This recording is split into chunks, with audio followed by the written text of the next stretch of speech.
Say your surname out loud right now. The shape of it, the sound it makes is not random. It carries an accent from somewhere specific, and that accent has been sitting there quietly, waiting for someone to actually listen to it. Jamaica is one of the only places on Earth where you can match that accent to an actual coordinate. Not a country, not a general region, an estate, a parish, sometimes a single hillside you could stand on today. Most places lost the paperwork that would make this possible generations ago. Jamaica, for a handful of specific historical reasons, kept almost all of it. One honest note before we start. A surname is a starting point, not a verdict. Spellings drifted, families moved between parishes, clerks wrote down what they heard rather than what was written. So treat everything tonight the way you'd treat a compass. It points, it doesn't promise. Here are the patterns and the places they point to. Drop your surname and parish in the comments as we go. We're building a shared map together, and by the end of this video, you'll know exactly where to start looking. Subscribe too, because we decode a new set of names every week. Let's get into it. If your surname starts with MC or Mac, you're carrying a piece of the Scottish Highlands, and Jamaica absorbed an unusually large share of them. Names like MacLeod, McFarlane and MacDonald spread heaviest through the island's northern and western parishes. Trelawney, St. James, Westmoreland, where entire branches of Highland clans relocated together rather than sending one or two sons abroad. By the late 1700s, Scots made up close to a third of the island's white population, which is a staggering proportion for a single migration group. And it's exactly why this prefix shows up so often when Jamaican families start digging into their history. If your name starts that way, the needle points hard toward those parishes before it points anywhere else. Plain Highland surnames without the MC, names like Campbell, Grant and Gordon, tell a slightly different story. These families often arrived as administrators and estate managers rather than settlers looking for farmland, which is why they cluster around the island's larger, more established properties instead of spreading evenly. A Campbell or a Gordon is usually pointing you toward one of Jamaica's bigger historical estates, not a small holding, and researching these names often means starting with the largest property in a given parish rather than searching the whole district at once. English occupational names carry their trade in plain sight. Smith, the metalworker. Cooper, the barrel maker. Mason, the stone worker. Carpenter, exactly what it sounds like. These names spread across every parish because every estate on the island needed the same trades, but the specific person behind the name usually worked the exact job the surname describes, which means the name itself is a job description first and a place name second. A large sugar property might have employed a dozen different tradespeople at once, each one eventually passing a different occupational surname down through their own family line, which is part of why these names ended up so widespread rather than clustered in one corner of the island. Simple English descriptive names, brown, white, green, tell you almost nothing about location on their own, and it's worth admitting that up front, rather than forcing a connection that isn't there. These are some of the most common surnames in the entire English-speaking world, spread evenly across every parish precisely because they were never tied to one family, one estate, or one region. A compass that's honest has to admit where it goes quiet, and this is exactly where it does. If this is your name, the parish your family remembers matters far more than the surname itself, because the name alone simply won't narrow the search. Now here's a pattern most people miss completely. Surnames ending in a simple S, tacked onto an English or Welsh first name, Williams, Roberts, Edwards, Richards, arrived through Wales specifically, part of the same wave of migration that filled Jamaica's western parishes with Welsh farming families in the 1700s. That trailing S is doing the same job in Jamaica that it does back in Cardiff or Swansea. marking a family as descended from someone named Robert, or Edward, or Richard, one generation removed. Because the pattern is so simple, these names ended up being some of the most common surnames on the entire island, which means a single surname like Williams can point to dozens of unrelated family lines rather than one clean origin. Irish surnames carry a rougher migration story than most people expect. Names like Boyle, Kelly and Byrne trace back to 17th century Ireland, when large numbers of Irish workers, many transported involuntarily after Cromwell's campaigns, ended up on the same estates as everyone else building the island's economy. Conditions for those early Irish arrivals were harsh in their own right, and over the following generations, many of those names spread through the general population far beyond any single Irish family line. If your surname sounds unmistakably Irish, you're tracing one of the earliest and least talked about migration waves in Jamaica's entire history, one that predates most of the Scottish settlement by nearly a century. Place names turned into surnames are where the map gets genuinely precise. A name like Dunbar, Linton or Hutchinson usually started as the name of a town or estate back in Britain, carried across the ocean and reattached to a completely new piece of land once the family settled. The trick with these names is that the place they're describing might not even be in Jamaica.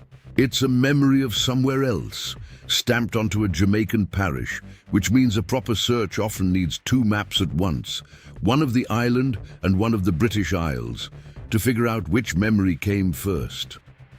Not every European name on the island arrived through England, Scotland, Ireland or Wales. Or, in 1835, a settlement called Seaford Town was founded in the hills of Westmoreland specifically for German immigrant labourers.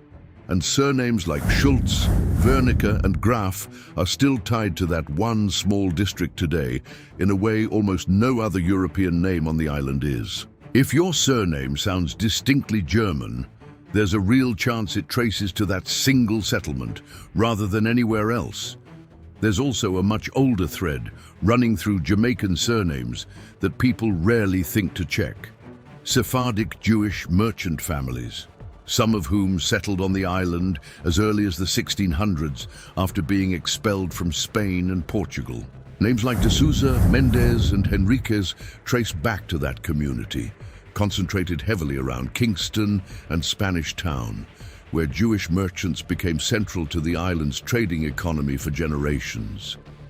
It's one of the oldest continuously documented communities anywhere in Jamaica, and one of the easiest to trace precisely because its records were kept so carefully by the community itself.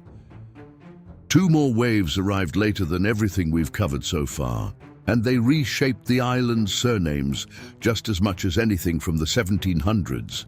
Starting in the 1850s, thousands of Chinese laborers arrived under indenture contracts, and surnames like Chin, Lin, and Hu Kim spread out from Kingston into small shops and townships across nearly every parish.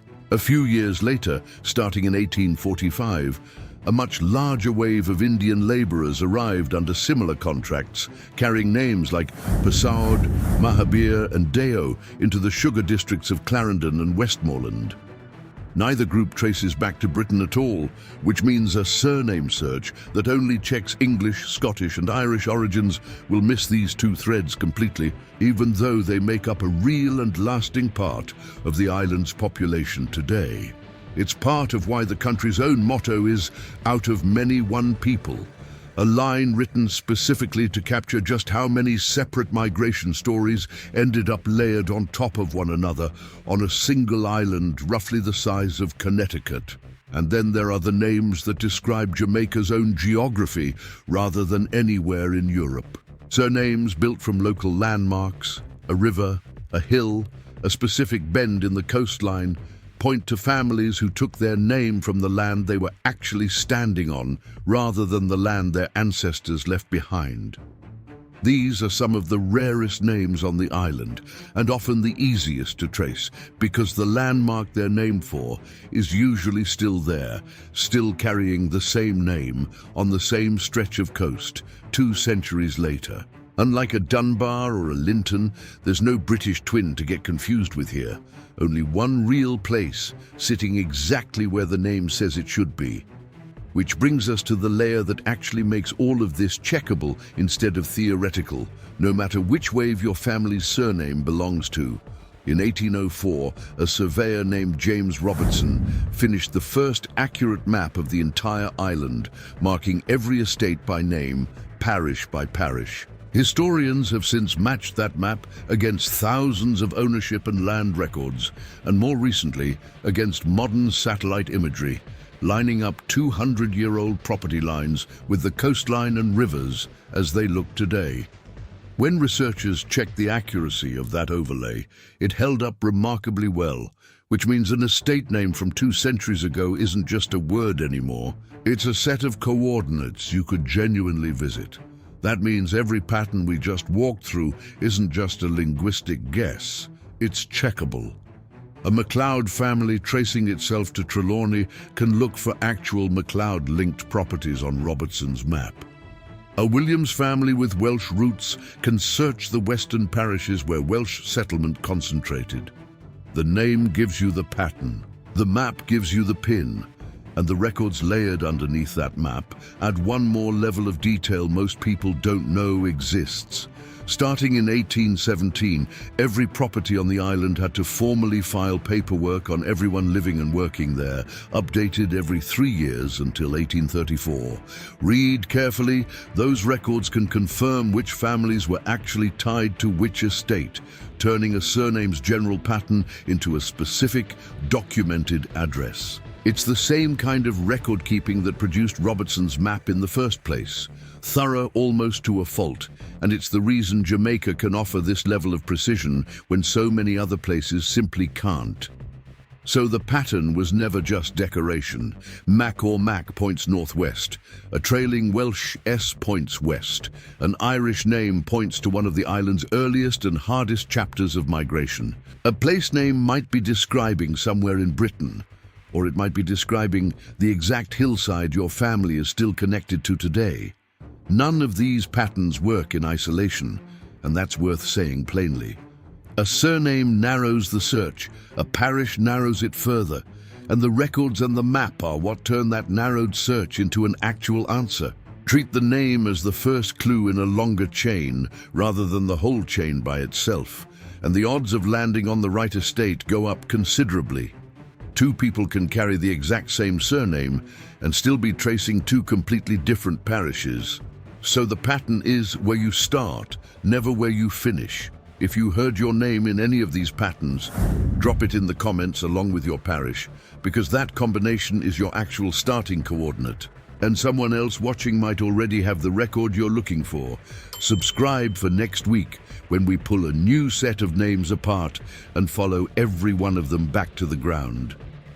Your surname has had an accent this whole time, whether it came from the Scottish Highlands, a Welsh farming village, a Chinese shop in Kingston, or a hillside in Westmoreland nobody outside Jamaica has ever heard of. Tonight's the night you finally learned how to hear it.